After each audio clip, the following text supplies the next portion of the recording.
Hi friends, எல்லாருக்கும் வணக்கம். வியாழக்கிழமை நைட்டே என்னோட சிஸ்டர் வீட்டுக்கு நாங்கள் போயிட்டோம். ஏன்னு கேட்டிங்கன்னா, வெள்ளிக்கிழமை அவங்க புதுசாக வீடு கட்டியிருந்தாங்க. பால் காய்ச்சுதல் விழா வச்சுருந்தனால அதுக்காக கலந்துக்கிறதுக்காக நாங்கள் போயிருந்தோம். அதனால் வெள்ளிக்கிழமை கடையடைப்பு, ஓகேங்களா.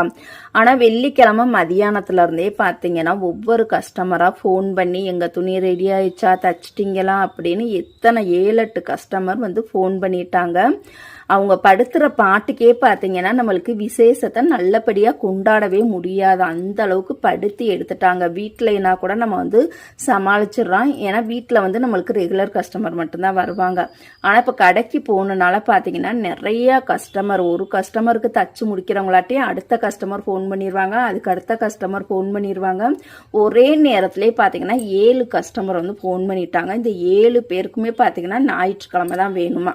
நான் என்ன பண்ணுறேன்னே ஒன்றும் புரியலை. இப்போயுமே பார்த்தீங்கன்னா நான் ஊரில் தான் இருக்கேன். நான் ஊரில் இருந்து வீட்டுக்கு வரவே பார்த்தீங்கன்னா ஞாயிற்றுக்கிழமை ஆயிரும்.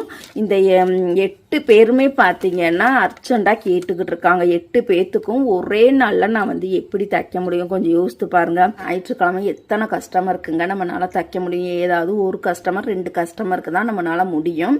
இத்தனை கஸ்டமருக்குன்னு ஒவ்வொரு ப்ளவுஸ்னா கூட பரவாயில்ல, நான் ஒரே நாள்லேயே தச்சு முடிச்சிருவேன். அந்த மோனிகாங்கிறவங்களுக்கு பார்த்தீங்கன்னா செப்டம்பர் 4ஆம் தேதி மேரேஜ். அவங்க ஞாயிற்றுக்கிழமை மதியானம் 12 மணிக்குள்ளே கொடுத்துருங்கன்னு சொல்லியிருக்காங்க. சந்தியாங்கிற பொண்ணுக்கு பார்த்தீங்கன்னா இப்போ தான் 28ஆம் தேதி கல்யாணம் முடிஞ்சிருச்சு. ஒரு 8 ப்ளவுஸ் மட்டும் கொடுத்துருக்காங்க.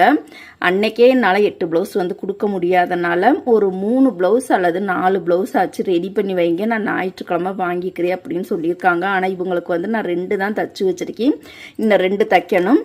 சசிங்கிறவங்களுக்கு பார்த்தீங்கன்னா அந்த வீடு பால் காய்ச்சினப்ப நான் கொஞ்சம் பாதி ட்ரெஸ் கொடுத்துட்டு மீதி 4 ப்ளவுஸ் பெண்டிங் இருந்தது. அவங்க சரி கொஞ்சம் ஒரு வாரம் கழிச்சு தைக்கலான்னு பார்த்தா அவங்களுமே ஃபோன் பண்ணி எனக்கு சனிக்கிழமையே வேணும் அப்படின்னு சொல்லிட்டாங்க. சரிகாங்கிறவங்களுக்கு பார்த்தீங்கன்னா அவங்களுக்கு 2 ப்ளவுஸ் தைக்கணும். உதினிப்பட்டியிலேருந்து பார்த்தீங்கன்னா அவங்களுக்கும் 2 ப்ளவுஸ் தைக்கணும். பேர் எனக்கு ஞாபகம் இல்லை, அதனால் ஊர் பேரை மட்டும் போட்டிருக்கேன்.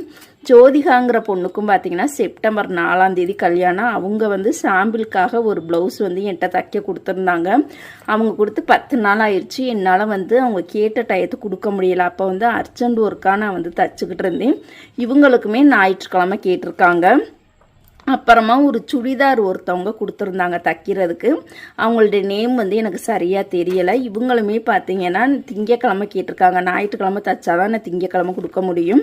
மனிஷாங்கிற பொண்ணு பார்த்தீங்கன்னா அடுத்த வாரம் வியாழக்கிழமை கேட்டாங்க. இப்போ திடீர்னு என்ன நினச்சாங்களோ தெரியலை. சுடிதார் மட்டும் 2 செட்டு எங்களுக்கு 1ஆம் தேதியே கொடுத்துருங்கன்னு